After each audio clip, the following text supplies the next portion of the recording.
स्वागत है आप सभी का डिफेंस एग्ज़ाम टिप्स चैनल पे।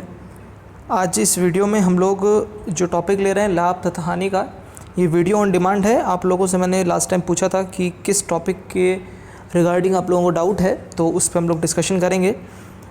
आज जो मैं टॉपिक लेके आया हूँ, इसमें बेसिकली आपके एग्ज़ाम में इस चैप्टर से 2 से 3 क्वेश्चन आ जाते हैं, और जो मैं आज उसमें से टॉपिक लेके आया हूँ उसमें से एक क्वेश्चन कन्फर्म रहता है। मैं बता देता हूँ कैसा क्वेश्चन रहता है जनरली, कि क्वेश्चन में आप लोगों को लाभ प्रतिशत दिया रहता है और क्रय मूल्य या विक्रय मूल्य से कोई एक दिया रहता है और दूसरा आपको निकालना होता है। जैसे कि मान लीजिए विक्रय मूल्य अगर आप लोगों को दे दिया गया तो और आपको उसके साथ साथ लाभ या हानि की प्रतिशत दे दी गई और बोला जाएगा क्रय मूल्य निकालिए। ये सवाल बहुत ज़्यादा कॉमन सवाल है, 1 से 2 सवाल ज़रूर आते हैं एग्ज़ाम में। तो इस वीडियो को लास्ट तक देखें। मैं आपको डायरेक्ट फॉर्मूला बेस्ड बेसिकली होते हैं ये। आप लोग चाहें तो इनको इन डेप्थ भी पूरा फैला के सॉल्व कर सकते हैं, लेकिन डायरेक्ट अगर फॉर्मूले से आप लोग सॉल्व करेंगे तो जल्दी सॉल्व कर पाएंगे आप लोग। और उससे पहले मैं बता देता हूँ, जो लोग एयरफोर्स की प्रिपरेशन कर रहे हैं, आप लोगों को अपना ऐप पता ही होगा, डिफेंस गाइड अपने चैनल का ऐप है। तो इसमें वाई ग्रुप के लिए, एयरफोर्स वाई ग्रुप के लिए मॉक टेस्ट अपलोड हो चुके हैं। नेवी एमआर के लिए मॉक टेस्ट अपलोड है, आप लोग डाउनलोड करेंगे, आपके सामने क्लियर कट, आप बहुत इजी नेविगेशन, आप लोग वहाँ पे क्लिक करके देख सकते हैं, चाहे नेवी का देना हो चाहे एयरफोर्स का देना हो। और आने वाले दिनों में और भी अपलोड होंगे, क्योंकि अभी एयरफोर्स एग्ज़ाम आ रहा है, तो आप लोग उसमें प्रैक्टिस कर सकते हैं। फ्री ऑफ कॉस्ट है बिल्कुल, और उसमें टाइमर वगैरह सब है। आप लोगों को टाइम लिमिट के अंदर ही पेपर सॉल्व करना है और वो अपने आप सबमिट हो जाएगा, आपको अपना स्कोर दिखेगा। एक तरीके से आप लोग प्रैक्टिस कर सकते हैं, तो प्लीज़ उसको आप लोग देखें। मैं डिस्क्रिप्शन बॉक्स में लिंक डाल दूँगा डिफेंस गाइड ऐप का। चलिए शुरू करते हैं। देखिए 4 फॉर्मूले, 4 तरीके से क्वेश्चन बनते हैं और 4 ही फॉर्मूले हैं इसके। देखिए क्वेश्चन बन सकता है, मैं बताता हूँ कैसे कैसे बन सकता है। कि मान लीजिए आप लोगों को क्रय मूल्य दिया है और उसके साथ साथ लाभ प्रतिशत दिया हुआ है, ठीक है, ये पहला केस। दूसरा केस क्रय मूल्य दिया हुआ है और हानि की प्रतिशत दिया हुआ है, और दोनों में हम लोगों को विक्रय मूल्य बताना है, ठीक है। ये इन शॉर्ट लिख दिया है मैंने, वीमू मतलब विक्रय मूल्य, ठीक है। और तीसरा केस बन सकता है कि आप लोगों को विक्रय मूल्य दिया हुआ है और लाभ की प्रतिशत दी हुई है, क्रय मूल्य बताना है। विक्रय मूल्य दिया हुआ है, हानि की प्रतिशत दी हुई है, क्रय मूल्य बताना है। ये 4 केस बन सकते हैं, 4 से ही क्वेश्चंस आते हैं जनरली, ठीक है। बहुत ही रेयर होगा कि आप लोगों से हानि या लाभ प्रतिशत पूछ लिया जाएगा। वैसे जनरली क्रय मूल्य या विक्रय मूल्य पूछा जाता है। अगर लाभ और हानि प्रतिशत भी आता है तो उसका मैं आगे आपको बताऊंगा कैसे उन क्वेश्चंस को सॉल्व करना है।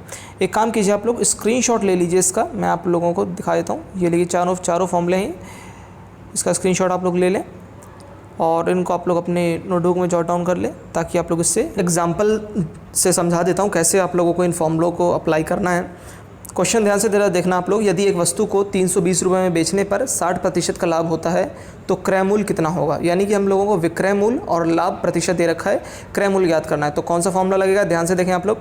हम लोगों को विक्रय मूल्य और लाभ प्रतिशत दे रखा है, क्रय मूल्य ज्ञात करना है, तो सिंपली हम लोग विक्रय मूल्य ये वाला फॉर्मूला लगाएंगे, जो पहले नंबर वाला फॉर्मूला। अगर आप लोगों को फॉर्मूले याद करने में कोई दिक्कत हो रही होगी तो मैं एक आपको तरीका बता दूंगा, सिर्फ आपको एक फॉर्मूला याद करना पड़ेगा, चारों फॉर्मूले आप लोग उसी से बना सकते हैं, ठीक है। तो मैं अभी आगे आपको बताऊँगा।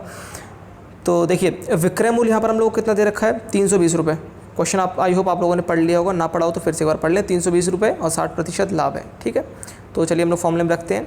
320 रुपये हो गया विक्रय मूल्य इंटू 100, और नीचे आ गया 100 प्लस लाभ प्रतिशत कितना दे रखा था, 60%, ठीक है। तो नीचे हो गया 160, मैं इसको लिख देता हूँ। ऊपर हो गया 32,000 मल्टीप्लाई कर दिया ना, और नीचे हो गया 160। तो आप लोग सिंपली इसको सॉल्व कर सकते हैं। 16 दूनी 32, तो 200 रुपये जो है वो क्रय मूल्य आ जाएगा। बोलें तो ऑप्शन नंबर डी यहाँ पर करेक्ट है, ठीक है। दूसरा एग्जाम्पल देखते हैं। क्वेश्चन को ध्यान से पढ़ना है एग्ज़ाम में, क्वेश्चन में कुछ नहीं होता। अगर आप लोगों ने क्वेश्चन ध्यान से पढ़ लिया तो 50% क्वेश्चन तो वहीं सॉल्व हो जाता है। मार्क माय वर्ड्स, बहुत लोग गलती करते हैं इसीलिए एग्जाम में।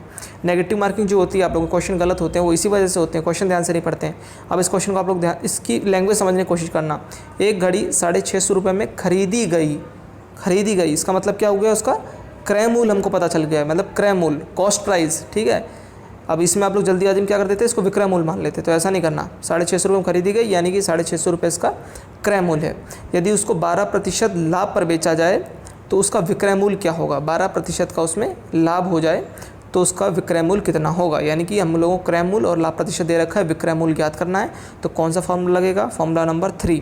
क्रय मूल्य और लाभ प्रतिशत दे रखा है, विक्रय मूल्य ज्ञात करना है, बहुत सिंपल है। क्रय मूल्य हम लोगों को 650 रुपये दे रखा है, तो 650 इंटू 100 प्लस लाभ प्रतिशत कितना दे रखा है, 12%, डिवाइडेड बाय, सिंपली 100 से डिवाइड कर देंगे हम लोग इसको। अब इसको थोड़ा सा हम लोग सॉल्व कर लेते हैं। देखिए 650 और ये हो गया 120, 650 इंटू 120 आप लोग मल्टीप्लाई करेंगे, या फिर एक काम कर सकते हैं 0 से एक 0 काट दीजिए, 65 इंटू 120 नहीं 112, सॉरी 120 नहीं 112 होगा, 100 प्लस 12, मुझे लगा 20 है वो, ठीक है, सॉरी फॉर दैट।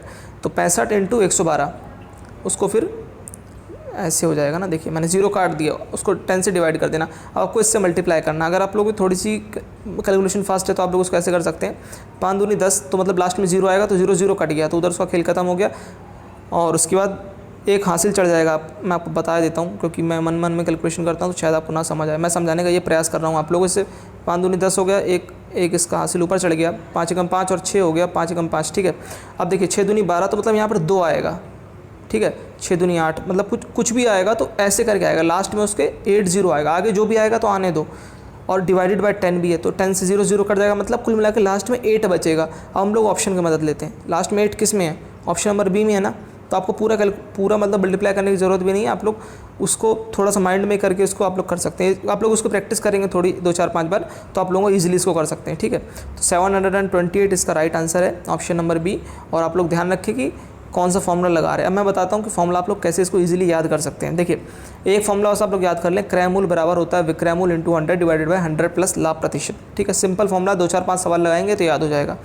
अगर मान लीजिए अगर हमको विक्रय मूल और लाभ प्रतिशत की जगह हानि की प्रतिशत दे रखी हो तो यहाँ पर लाभ की जगह हानि आ जाएगा और प्लस की जगह माइनस हो जाएगा। तो हानि का मतलब क्या होता है, नुकसान, हमसे कुछ चला गया मतलब घट गया, घट गया का मतलब माइनस का साइन लग जाएगा यहाँ पर, ठीक। अब अगर हम बात करें कि ये जब होगा जब हम लोगों को विक्रय मूल दिया रहेगा, अगर मान लीजिए क्रय मूल दिया है तो क्या होगा, तो जो नीचे वाली चीज़ है ना इसको उठा के ऊपर रख देना बस, और नीचे जो 100 है तो और जो ऊपर है उसको नीचे भेज देना, समझे मेरी बात। जैसे कि ये इतनी चीज़ को उठा के ऊपर रख दिया और 100 को नीचे रख दिया, वही देखिए इसका फॉर्मूला यहाँ पर बन गया बिल्कुल, क्रय मूल इंटू 100 प्लस लाभ प्रतिशत डिवाइड बाई 100, और वही हानि कैसे माइनस लगा दिया डिवाइड बाई 100, ठीक है। आप लोग उससे थोड़े क्वेश्चन का प्रैक्टिस करेंगे, 4-5 क्वेश्चन चारों टाइप के प्रैक्टिस कर लेंगे, आप लोगों का ये टॉपिक 100% श्योर हो जाएगा, 1 नंबर आप लोग कंफर्म कर लेंगे नेवी एमआर एग्जाम में, जो कि बहुत बड़ी बात होती है। 0.25 से बच्चे रह जाते हैं फाइनल मेरिट में, ठीक है। तो हर एक नंबर की वैल्यू होती है, इस चीज़ का आपको ध्यान रखना।